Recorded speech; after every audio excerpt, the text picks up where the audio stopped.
સંત કથાકાર પૂજ્ય મોરારી બાપુના ધર્મપત્ની એવા નર્મદાબા મોરારી બાપુ હરિયાણીનું આજથી અમુક દિવસો પહેલાં એક 79 વર્ષની ઉંમરે ગુજરાતના ભાવનગર જિલ્લાના તલગાજેડા ગામે અવસાન થયું હતું। ત્યારબાદ એમને જે કાંઈ પણ વિધિ છે સંપન્ન કરવામાં આવી હતી 2 થી 3 દિવસની અંદર।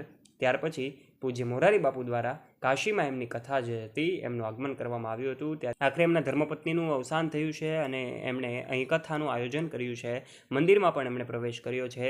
તો આ એક સૂતકની વાત એમણે કહી હતી અને આખરે એમનો વિરોધ પણ કરવામાં આવ્યો હતો। જાહેરમાં જ એમનું પૂતળું જે છે એનું દહન કરવામાં આવ્યું હતું અને લોકો દ્વારા એમનો સખત રસ્તા ઉપર વિરોધ કરવામાં આવ્યો હતો। આખરે અખિલ ભારતીય સંત સમિતિએ એવું પણ કહ્યું હતું કે 4 વ્યક્તિઓ જે એ સૂતકની બહાર રહી શકે છે।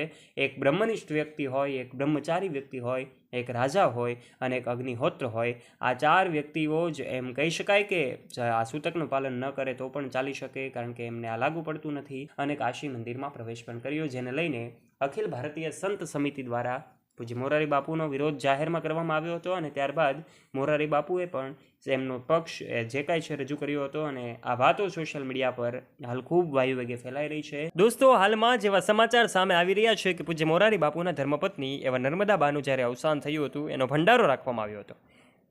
પૂજ્ય મોરારી બાપુએ હવે એવો નિર્ણય લીધો છે કે આ ભંડારો તેઓ અમદાવાદમાં બનેલી પ્લેન ક્રેશ દુર્ઘટનાને સમર્પણ કરે છે, કારણ કે ત્યાં 300થી વધારે લોકો માર્યા ગયા હતા।